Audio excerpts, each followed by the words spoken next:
जय हिंद दोस्तों, मैं आप सभी को आइडियल स्टडी पॉइंट में स्वागत करता हूं। मैं लेकर आ गया हूं आप सभी के बीच क्वेश्चन बैंक सॉल्यूशन 2012 का। ठीक है, 2012 में जितने भी मैथ सब्जेक्ट का ऑब्जेक्टिव क्वेश्चन आए हुए हैं उनका सॉल्यूशन हम लोग बहुत ही मजेदार तरीका से देखने वाले हैं। तो चलिए स्टार्ट करते हैं। तो देखिए, लिखा हुआ है कि प्रथम 5 पूर्ण संख्याओं का मान कौन होगा। प्रथम 5 पूर्ण संख्या का मान पूछा गया है। तो पूर्ण संख्या आपको पता होना चाहिए कि पूर्ण संख्या उसको अंग्रेजी में बोलते हैं होल नंबर। ठीक है, जिसको हम लोग W से सूचित करते हैं। तो पूर्ण संख्या किसको कहते हैं? तो गिनती की संख्या आपको पता होगा 1 2 3 4 ऐसे बढ़ते जाता है। तो गिनती की संख्या में शून्य को मिला देने से ये शून्य मिल जाता है तो होल नंबर बन जाते हैं, यानी कि पूर्ण संख्या कहलाता है। यही है पूर्ण संख्या। तो पूर्ण संख्या 5 को लेना है, प्रथम 5 मतलब शुरू से 5 को हमें अंक उठाना है और उसको उसका माध्य निकालना है।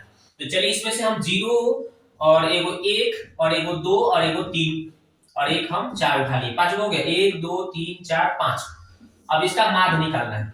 तो माध्य निकालने का फॉर्मूला दोस्तों पढ़े हैं कि माध्य निकालने का फॉर्मूला होता है कुल प्रेक्षणों का योग बटा कुल प्रेक्षणों की संख्या।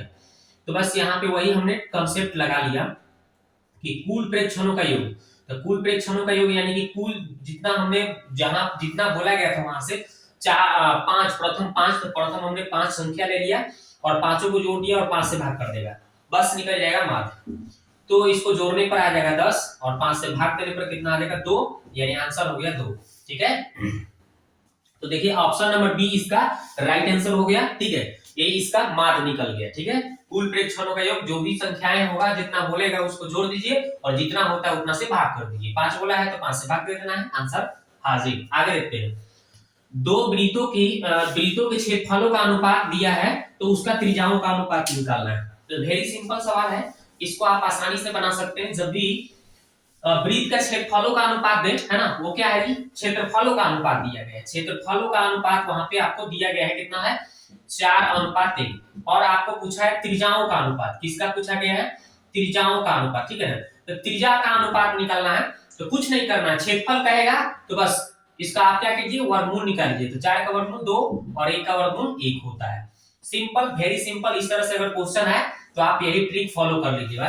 तो देखिए 2:1, ऑप्शन नंबर बी इसका राइट आंसर हो गया। ठीक है, आगे देखते हैं। ये भी देखिए बहुत वेरी वेरी सिंपल सवाल है, एकदम बहुत ही आसान है। देखिए क्या करना है, इसमें बोला है tan थीटा इक्वल टू √3 लिखा है, tan थीटा लिखा है, तो tan थीटा लिखा है और बोला है √3। तो आपको पता होना चाहिए दोस्तों कि tan थीटा इसको आप छोड़ दीजिए और ये बताइए tan कितना डिग्री का मान है। तो आप बताइएगा सर tan 60 का मान होता है, गया tan से tan, तो थीटा का मान कितना आ गया भाई, थीटा का मान आ गया 60 डिग्री। तो देखिए ना वेरी सिंपल, 60 डिग्री का है, ऑप्शन नंबर डी इसका आंसर हो गया। आगे देखिए, ये देखिए 4 नंबर क्वेश्चन, देखिए कितना आसान है, कितना आसान है। अगर आपको सारे मान अगर पता है तो वेरी सिंपल आपके लिए सवाल है। देखिए लिखा हुआ है cos 60, ठीक है, +1, फिर लिखा है cos 60 -1। आपको पता होना चाहिए cos 60 का मान क्या होता है। तो cos 60 का मान होता है 1/2। सर +1 है तो 1। अब देखिए cos 60 का मान 1/2, -1 है तो -1। Very simple. अब इसका एलसीएम लीजिएगा ऊपर, इसमें यहाँ पे कुछ नहीं तो 1 है, 2 1 का एलसीएम क्या हो जाएगा 2। ठीक है, तो यहाँ पे ऊपर हो जाएगा 1 और 2 एकम 2। नीचे आइए, यहाँ भी वैसे ही 1 और 2 का एलसीएम हो जाएगा 2। ठीक है, और यहाँ पे 1 और -2 एकम 2। देखिए नीचे से नीचे कट गया, बराबर था कट गया। ऊपर देखिए 2 1 3 आ गया, नीचे देखिए 1 में से 2 घटा तो -1 और भाग लगाने पर आ जाएगा -3। वेरी सिंपल, इसका आंसर आ गया -3, ऑप्शन नंबर बी इसका आंसर हो गया। आगे देखते हैं अगला सवाल। देखिए 5 नंबर की क्वेश्चन बहुत बेहतरीन है, बहुत बेहतरीन है और ये काफी बार इस तरह से एग्जाम में क्वेश्चन आना फिक्स है, इसमें इस तरह से क्वेश्चन आता ही है। बोला 1/α + 1/β का मान, यदि अल्फा बीटा इस बहुपद का मूल है, ठीक है ना, मतलब मान है, मूल है, तो 1/α + 1/β का मान पूछा गया। तो जब भी इस तरह से पूछ दे 1/α + 1/β, तो कुछ नहीं करना है, -b/c ट्रिक है इसका, इसका यही ट्रिक है। और यहाँ से आपको क्या करना है, एबीसी का मान देखना है। यहाँ पे देखिए x स्क्वायर में जो छिपा होता है वो a कहलाता है, और यहाँ पे x में जो छिपा रहता है वो b, और यहाँ पे जो अंक कांस्टेंट कोई अंक होगा उसको c बोलते हैं। तो देखिए यहाँ पे क्या हो जाएगा, माइनस बी का मान। देखिए यहाँ पे बी का मान, x में कुछ भी नहीं है तो एक तो छिपा है वो भी प्लस में है, लिख दीजिए सिंपल। और ए सी बोला है तो सी के मान कितना दिख रहा है, 1 दिख रहा है, तो 1 भाग लगाने पर कितना आ रहा है, -1 आ रहा है। तो देखिए कहां है ऑप्शन नंबर बी इसका आंसर हो गया दोस्तों। ठीक है, ऑप्शन नंबर बी। देखिए यहाँ पे जो भी हम आपको कंसेप्ट बताएंगे क्लियर बताएंगे, आपको एकदम सिखा के छोड़ेंगे एकदम यूं, समझ गए, टेंशन आपको नहीं लेना है।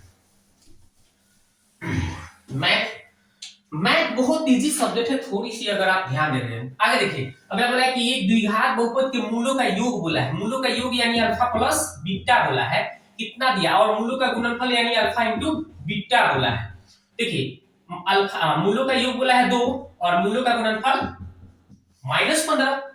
तो बोला है द्विघात बहुपद, तो द्विघात बहुपद का फॉर्मूला आपको पता होना चाहिए। द्विघात बहुपद का फॉर्मूला बहुत ही बेहतर तरीके से सूत्र बताया गया है, x square alpha plus beta into x plus alpha into beta, बस यही फॉर्मूला लगा देना है। एक्स स्क्वायर और अल्फा प्लस बीटा का मान दिया है 2 और एक्स है तो एक्स, और देखिए प्लस यहाँ पे अल्फा इंटू बीटा के है -15 बोला है, तो यहाँ पे प्लस है और ये -15 आएगा तो इसको क्या बना देगा, माइनस बना देगा। ये ऑब्जेक्टिव है इसलिए हम थोड़ा शॉर्टकट चल रहे हैं। एक्स स्क्वायर -2x -15, तो देखिए ऑप्शन नंबर इसका डी इसका राइट आंसर हो गया दोस्तों। ठीक है, आगे बढ़ते हैं। इस तरह से आपको सवाल को ध्यान है टिक लगाना है, समझ गए। आगे देखते हैं।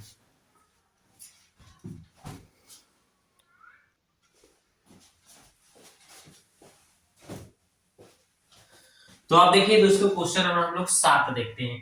बोला गया है कि Q बिंदु Q से किसी वृत्त पर स्पर्श रेखा की लंबाई 24 cm है। तो चलिए हम एक पहले वृत्त बना लेते हैं, एक हम पहले वृत्त बना लेते हैं और यहां से हम Q बिंदु यहां पे मान लेते हैं, है ना, जिसकी लंबाई कितना दिया है 24 सेमी बोला है, 24 सेमी। चलिए ये हो गया। और बोला है कि और केंद्र से Q की दूरी 25 सेमी, यहाँ देखिए वृत्त का केंद्र हो गया, इससे दूरी जो है इसका इस बिंदु का 25 सेमी बोला है। कितना सेमी, 25 सेमी बोला है। ठीक है, अब बोल रहा है कि वृत्त की त्रिज्या निकालिए, तो यहाँ से आप ये मिला दीजिएगा इसको, तो ये वृत्त का त्रिज्या हो गया। क्या हो गया, ये वृत्त की त्रिज्या।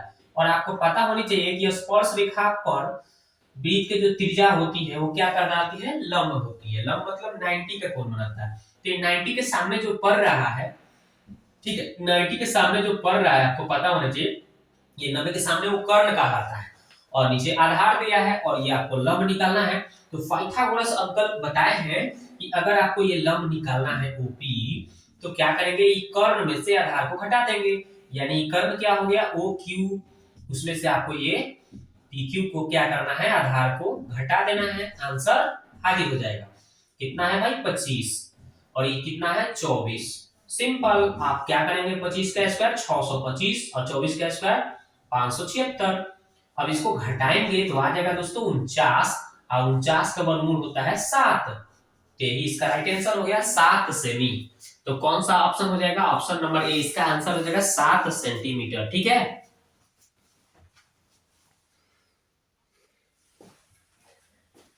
चलिए ये तो हो गया कहानी। अगला देखते हैं। अगला सवाल बोला है बिंदु की बात बोल रहा है किस चतुर्थांश में स्थित है, ये पूछा गया है। ठीक है, तो चलिए ये बोला है कि ये बिंदु किस स्थिति किस पाद में है, ये दिखाना है हमको। तो हम देखिए यहाँ से आपको हम पूरा कंसेप्ट बता देते हैं कैसे आप इसको पता कर पाइएगा। ठीक है, ताकि आइंदा ऐसा सवाल आए तो आप खुद से बना लीजिए। तो इसमें देखिए ये x होता है, ये x डैश होता है, ये y होता है, ये y डैश होता है, पता होगा आपको। ये वाला जो होता है x ई प्लस में जाता है, तो पहले x कोई भी बिंदु जो होता है पहले x और बाद में y होता है, तो पहले ये x वाला लिया गया तो ये प्लस में देता है, यहाँ पे ये क्या रहता है प्लस में रहता है, समझ गए। और इधर जो होता है ऊपर वाला y काफी में होता है, ये भी आपका प्लस में ही होता है। ठीक है, तो इधर x का मान और इधर y का मान दोनों क्या हो जाएंगे प्लस प्लस। तो प्लस प्लस जो होता है फर्स्ट चतुर्थांश में होता है, समझ गए। चलिए अब ये सेकंड में चले, इसमें आए तो इसको सेकंड चतुर्थांश बोला जाता है, द्वितीय पाद। इसमें क्या होता है ये x का वैल्यू, तो ये इसमें x माइनस में रहता है। ठीक है, तो पहले x का वैल्यू लीजिएगा तो माइनस और ये y का वैल्यू लीजिएगा तो प्लस। ठीक है, तो ये हो गया।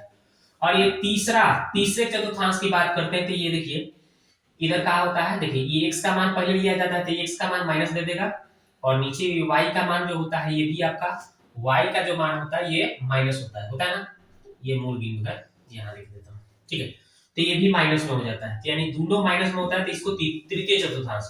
और इसमें चतुर्थ में जब आते हैं हम लोग, तो पहले x का मान देखिए प्लस दिख रहा है, बाद में y का मान देखिए तो माइनस दिख रहा है। ठीक है, तो प्लस माइनस होता है तो चतुर्थ में। अब ध्यान देना है आपको कि ये बिंदु पहले माइनस फिर बाद में प्लस, पहले माइनस बाद में plus, minus plus minus plus, देख रहे हैं किसमें है, द्वितीय में है।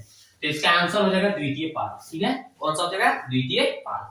अगर ऐसे कोई बोल देता 3 माइनस 4, ये किस पाद में है, देखिए पहले प्लस बाद में माइनस, पहले प्लस बाद में माइनस, कितने में, इसको किस चतुर्थांश में बोलते हैं, चतुर्थ में बोलते हैं। ठीक है, आगे देखते हैं। इस तरह से आप कई समूह सवाल को आप उड़ा लेंगे। ठीक है, आगे देखते हैं। अब देखते हैं क्वेश्चन नंबर 9। क्वेश्चन नंबर 9 देखिए, हमने थोड़ा सा नंबरिंग में इधर उधर कर दिया था, तो इसलिए मैं 9 नंबर क्वेश्चन जो हम थोड़ा इधर साइड में लिख दिए हैं। इधर लिखे हैं, यहाँ पे देखिए। ठीक है, निम्न में कौन परिमेय संख्या है, तो परिमेय की बात करिए, देखिए √3, तो रूट से बाहर 3 का वर्गमूल निकलता नहीं, ये तो अपरिमेय हो जाएगा भाई, अपरिमेय हो जाएगा। लेकिन मेरे को तो परिमेय चाहिए ना, तो ये इसका उत्तर नहीं होगा। ये देखते हैं, हाँ √2 से √2 काट देंगे हम। अगर इस तरह से दिया है तो √2 से √2 अगर कट गया तो क्या बच रहा है, 2, जो कि रूट में नहीं है, रूट से बाहर है। ठीक है, पूर्ण रूप से बाहर है ना, रूट तो है ही नहीं, तो यही तो आपका परिमेय संख्या हो गया। ये भी अपरिमेय है, क्योंकि 5 जो है सट गया, अपरिमेय, तीसरा तो अपरिमेय। ये 6 का पूर्ण से वर्गमूल नहीं निकलेगा, ये भी आपका अपरिमेय, लेकिन परिमेय आपका ऑप्शन नंबर डी उत्तर हो जाएगा। ठीक है, आगे देखते हैं। निम्न में कौन बहुपद नहीं है, बहुपद नहीं होने का शर्त हमने बताया था, कितना बार बताया है, फिर से एक बार बता देता हूं। बहुपद नहीं होने का शर्त जानिए, बहुपद नहीं होने का शर्त, होने का शर्त। तो देखिए बहुपद नहीं होने का शर्त जो है हमने कितना बार बता दिया है, फिर से एक बार बताता हूं। 1 नंबर, चर जो होना चाहिए वो रूट में नहीं होना चाहिए। नंबर 2, चर जो वो बटा में नहीं होना चाहिए। ठीक है, चर का मतलब होता है एक्स वाई जो भी हो ये। अब देखिए तीसरा है कि चर का घात माइनस में नहीं होना चाहिए। चौथा है चर का घात p बटा q के रूप में, यानी कि भिन्न के रूप में नहीं होना चाहिए, परिमेय के रूप में नहीं होना चाहिए। बस ये 4 अगर कंसेप्ट दिखा कहीं भी तो वो बहुपद नहीं है। देखते हैं इसमें से कौन फॉलो हो रहा है। यहाँ पे देखिए ये तो बहुपद है भाई, ये तो सिंपल है, इसमें से कोई फॉलो नहीं हो रहा है। ठीक है, इसमें भी कोई फॉलो नहीं हो रहा है, वो भी बहुपद है। हाँ इसमें देखिए चर बटा में दिख गया 1 बटा x, ये जो x है, x ये चर है, तो 1 बटा चर है ना, 1 बटा ये x है, यानी 1 बटा चर है, तो इसका आंसर हो जाएगा, यही बहुपद नहीं होगा, ये भी बहुपद हो जाएगा, लेकिन बहुपद नहीं आपका ऑप्शन नंबर सी। तो ये फॉलो करिएगा, आराम से सवाल को आसानी से बना सकते हैं। वीडियो दोस्तों कैसा लगा आप कमेंट बॉक्स में जाकर कमेंट कीजिए। ठीक है, ताकि मैं इस तरह से अगला वीडियो आपके लिए लेकर आऊं।